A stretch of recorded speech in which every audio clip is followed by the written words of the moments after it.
Si metes la cabeza donde no te llaman, se te mocha la cabeza.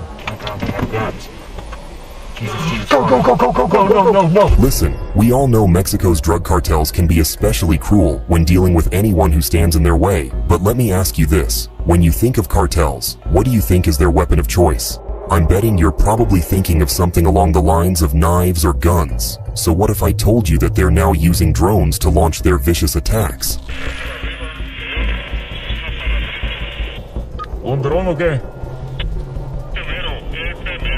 That's right. Long gone are the days when cartel members would stick to ground violence. They've been keeping up with technological advancements just as much as the rest of the world. And why wouldn't they? Not only that, but they're also using the very same drones for surveillance purposes, which is some pretty terrifying news when you think about it. Who would have thought that the age-old game of cat and mouse would get such a high-tech twist? Get ready to dive into one crazy story, full of twists and turns, and let's find out what the US is doing about all this. Recently, there has been a surge in the use of drones by Mexican cartels to monitor US Border Patrol activities. And these aren't just hobby drones buzzing about. We're talking about sophisticated, high-end gadgets used to scout and gather intelligence in real time. Imagine this. Thousands of drone attacks are being reported every single month. They're infiltrating US airspace to keep tabs on Border Patrol movements. The number of such incidents has been so shocking that it even prompted officials to discuss it during the Senate Arms Committee back in May. The number of incursions was something that was alarming to me. I don't know the actual number. I don't think anybody does, but it's in the thousands. I would say in the probably over a month. So, what's the deal with these cartels and their high-tech espionage? Well, they are using drones to navigate the dense border terrain. They need to identify any weak surveillance spots that they might be able to take advantage of in the future. This will allow them to orchestrate their trafficking operations with surgical precision. It's like a game of chess, really, but with drones as pawns and billions of dollars at stake. They know it's an extra tool that they can use so they can continue to bring their drugs across. Cartels aren't new to adopting advanced technology. For them, this is a matter of survival and expansion. By utilizing drones, they can outmaneuver law enforcement, making it increasingly challenging for authorities to stem the flow of drugs and human trafficking. The border between the US and Mexico is about 2,000 miles long. It's one of the longest in the world, and it's a hot zone where cartels like the Sinaloa and the CJNG are fiercely dueling for absolute control. These organizations capitalize on areas that are lacking in surveillance to smuggle narcotics and people, amassing wealth and perpetuating violence in the process. Adam Isaacson, from the Washington office on Latin America, stresses that power vacuums within the cartels have only added more chaos on top of the already dire situation along the US-Mexican border. Hay inestabilidad causada por la salida del Chapo Guzmán, la salida de la extradición de uno de los hijos de Chapo Guzmán, más divisiones dentro del cartel de Sinaloa, más competencia por las rutas especialmente del fentanilo. As factions within the Sinaloa cartel compete for control, violence then escalates. So regions along both sides of the border become increasingly more dangerous. But when you think about it, this all ties back to what we've seen over the past few decades. Cartels evolving from simple trafficking gangs into complex crime syndicates who are becoming masters of advanced technology as time goes on. That being said, law enforcement agencies on both sides of the border have no choice but to always upgrade their surveillance and intelligence gathering techniques in order to counteract these sophisticated criminals. They have all this money, all of this power, this increase in size operationally. I would say that these drones do become a national security problem. But why are these drone incursions such a big deal? Beyond the immediate fear of drugs and illegal immigrants crossing the border, these drones can give cartels real-time intelligence on US patrol locations, shifts, and blind spots. It effectively places the US Border Patrol in a constant state of reaction, always a step behind their adversaries. What the cartels have proven time and time again is that they will do mostly anything for money. As this high-tech cat-and-mouse game unfolds, it's clear that maintaining an edge over these cartels requires innovative strategies and enhanced cooperation between Mexican and US authorities. Coordinated efforts and shared intelligence could make it harder for cartels to exploit technological gaps. But As we understand the magnitude of this new approach by the cartels, it leads us to wonder, what are the broader implications of these flying spies? How have drones revolutionized the game for these cartels? We've established that cartels are using drones to monitor US border patrols. But this raises a bigger question. How did we get here? How did drones evolve from being cool gadgets you'd see at a park to becoming sophisticated tools of terror deployed by organized crime? The first recorded instance of a weaponized drone in Mexico dates all the way back to 2017, when Mexican federal police stopped a car loaded with guns and what was described as a bazooka bomber drone. This drone was packed with explosives ready to dive bomb its targets. Early attempts like this were simple and didn't require much know-how, but they were the ones that set the stage for what was to come. Fast forward to 2021, and the cartels have seriously upped their game. The CJNG cartel, which is pretty well known for its advanced paramilitary techniques right now, was already using weaponized drones to attack police forces. ¿Un dron o qué? ¿Dónde está el dron? And these drones were no longer experimental. They had become essential tools in the cartel's arsenals. Reports from various security journals, as well as the CJNG themselves, summarize how these drones have a significant psychological impact, sowing fear among rival cartels, law enforcement, and even innocent civilians. This is modern warfare. We use war technologies. We use drones. Here, everybody is adequately trained to use them to the maximum so that they can hear the thunder. One particularly horrifying account comes from Guerrero, a state in Mexico that has become a testing ground for drone warfare. The Jalisco New Generation Cartel has created a specialized elite drone unit where these members of the cartel are being trained to turn commercial drones into flying bombs to attack rivals and Mexican authorities. The CJNG specifically targeted homes, schools, and even churches, using drones equipped with high explosive munitions, and the exact number of people who lost their lives that day is still unknown. And wait until you hear about who has been allegedly training these guys to operate these drones. A cartel source telling the Daily Beast that an American man actually trained those cartel members on how to source, fly, and use these commercial drones and turn them into bombs. You heard that right. Someone from within the US has been purposefully giving out some pretty valuable information to the cartels to aid them in committing these crimes. But why drones? Well, it's tricky. For one, drones are relatively cheap compared to other forms of military tech. You can buy a high-end commercial drone for just a few $1,000s, strap on some homemade explosives, and you've got a flying weapon that can be controlled remotely. Moreover, drones provide a degree of anonymity and distance for the operator, therefore reducing the risk of immediate retaliation. And, as we've previously established, you can't really ignore the shock value that these weapons tend to have. It's psychological warfare at its most brutal. Es una manera pues de atacar a los enemigos con las bombas. ¿Tú lo viste los drones? Cuando lo vas estar armando y lo van poniendo. ¿Cómo lo viste y cómo están?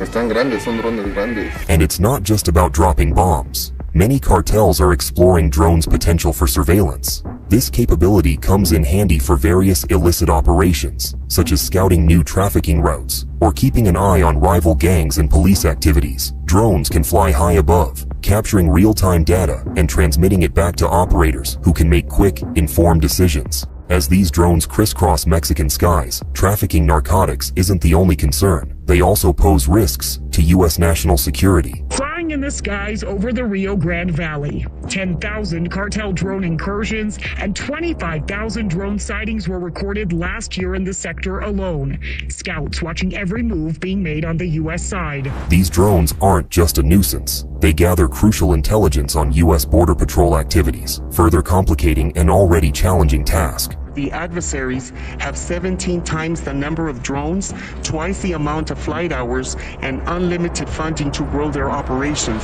So, what's being done to counter this airborne menace? Well, Border Patrol agents and even the Mexican government have been ramping up their anti-drone measures. This includes equipping forces with technology to intercept or disable these drones mid-flight. One of the most powerful tools in this fight against drones is this airborne device called the Tethered Aerostat Radar System, We fly as close to 24/365 as we can. Our law enforcement operators that see that on the radar will then engage and get the drugs, get the bad guys that are waiting for the drugs. There are also ongoing discussions about increasing penalties for those caught using drones for criminal activities, as well as using technologies meant to bring down these drones. Mexican president is also going to be equipping the Mexican army with anti-drone technology. So now that we've seen the sky's dangerous turn, let's now ground ourselves by examining the broader crisis at the US-Mexico border, where these high-tech tools are just one part of a much larger and more complex puzzle.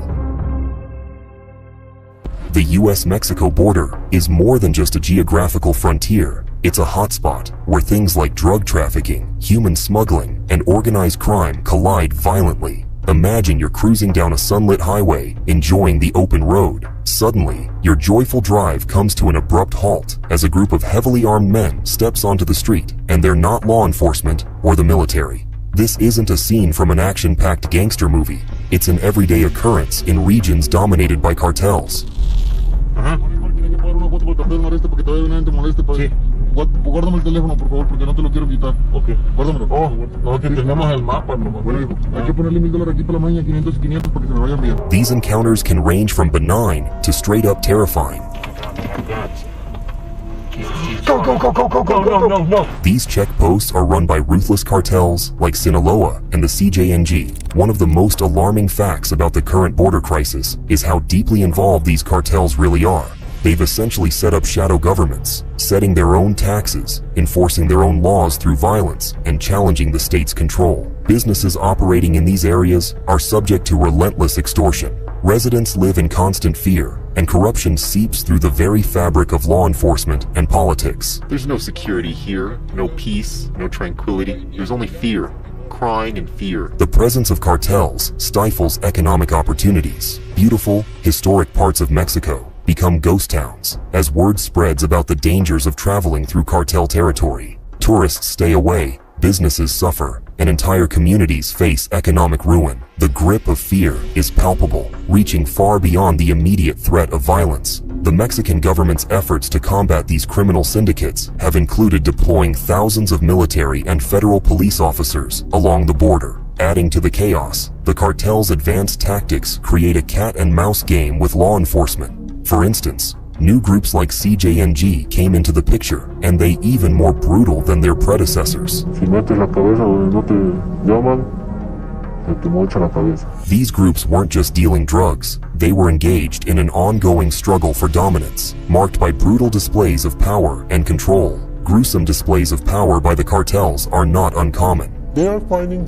heads in public parks, arms and legs in trash bags, bodies wrapped in blankets outside their homes. This calculated use of terror is meant to maintain control and keep communities in line. We're afraid of getting in a car, getting in a taxi, walking in the street alone. And to make matters even worse, the CJNG has since started using innovative war tactics, including these dreadful drones, to make sure that no one stands in their way, which brings us to the current US-Mexico border crisis. We have to beef up our intel. We have to beef up understanding and knowing where these drones are coming from, when they're going to come, where they're going to land. Whatever your stance on the US-Mexico border crisis is, one thing's crystal clear. The only constant in these cartel-controlled areas is violence. It's so bad that many feel their only option is to flee, risking capture by US Border Patrol officers, because anything is better than the hell they face back home. Daniel made the 5,000-kilometer trip with his 2 young cousins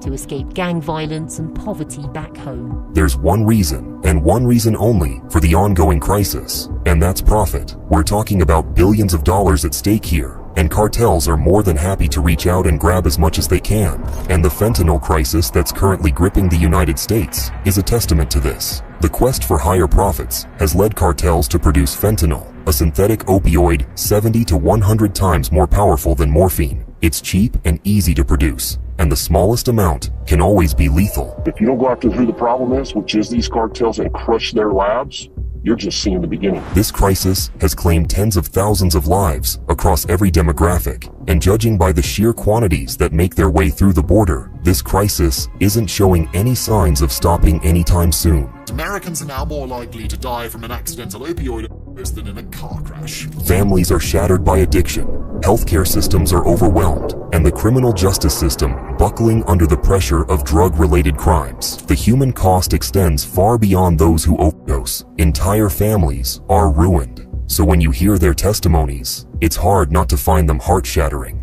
I know he made a mistake. He made a big mistake that cost him his life. I don't want that to happen to anybody else.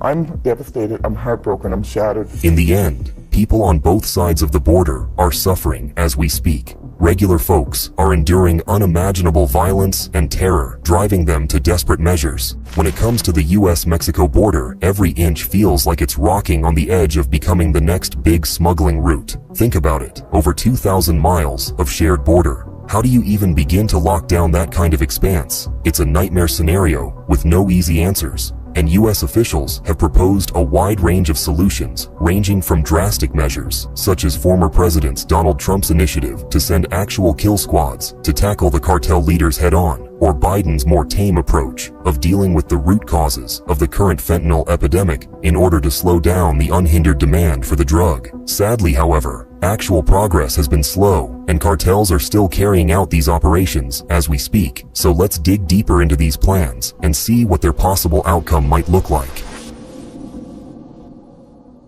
We all know that President Donald Trump has always been pretty vocal as far as the US-Mexico border crisis is concerned. For Trump, the cartels were more than just a problem. They were a direct threat to US national security. He didn't shy away from highlighting the opioid crisis either. Lethal drugs are pouring across our wide open border, stealing hundreds of thousands of beautiful American lives, and it's happening like never before in our history. And his grand plan? It's labeling the cartels as foreign terrorist organizations. That's right, he wanted to give them the same status as groups like ISIS. The goal? To take more aggressive actions against them.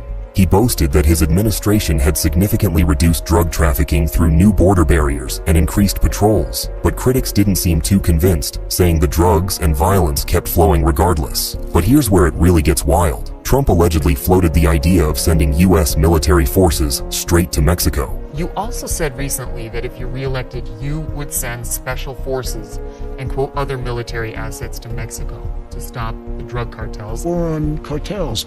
Mexico's petrified of the cartels. The cartels are running Mexico. What's more, his defense secretary Mark Esper even said he had to pull him back from launching missile attacks on cartel leaders. I'd say, Mr. President, I understand the motive. I'd explain to him we can't do that. It would violate international law. Now, while Trump's approach bordered on the extreme, President Biden's strategy is, let's just say, of a more cautious and collaborative nature. President Biden's administration is focused on a more holistic approach, emphasizing cooperation with Mexico and Central American countries. The idea here is to tackle the root causes of migration and cartel influence, things like promoting economic development, enhancing law enforcement collaboration, and rooting out the ever-present corruption. Remember when a former Mexican top law enforcement agent got busted for helping out the cartels? Prosecutors called in former members of the cartel to testify against Luna. They claimed he received more than $200 million in bribes. You heard that right. There's literally hundreds of millions of dollars to be made from being on the side of the cartels, so policymakers are treading one seriously thin line right now. During a press briefing, White House Press Secretary Karine Jean-Pierre faced tough questions about Biden's stance on cartels operating close to the U.S. Biden has long been accused of not taking much drastic action in dealing with the border crisis. Why is President Biden so comfortable with cartels operating so close to the U.S.? Her response? Highly focused on the strides made in seizing fentanyl. The work that this president has done, specifically on fentanyl at the border, it's at historic lows. On top of that, historic sanctions going after traffickers and other financiers are helping disrupt fentanyl supply. The logic here is pretty straightforward. If you go after the demand, you will end up cutting off the cartel's primary source of income. But that's easier said than done. Reducing addiction levels in the US is a monumental task. But Biden's team believes it's a critical component in weakening the cartels. Trump versus Biden. It's like comparing fire and water. Trump's approach is all about immediate and brute force, border walls, military intervention, and maximum pressure on the cartels. Biden, on the other hand, is looking at long-term solutions that address the underlying issues: poverty, corruption, and lack of opportunities that fuel the cartel's power. One thing's for sure. neither strategy is without its challenges. Trump's hardline tactics received criticism for their potential to destabilize diplomatic relations and escalate violence. Biden's approach, while more gentle, faces the tricky task of actual implementation, which takes time and sustained effort. The battle against the cartels is far from over. For now, we watch, we wait, and we hope for a breakthrough that will bring an end to the chaos gripping the border regions. The stakes are high, and the consequences are even higher. Stay tuned, because this roller coaster ride is far from reaching its conclusion.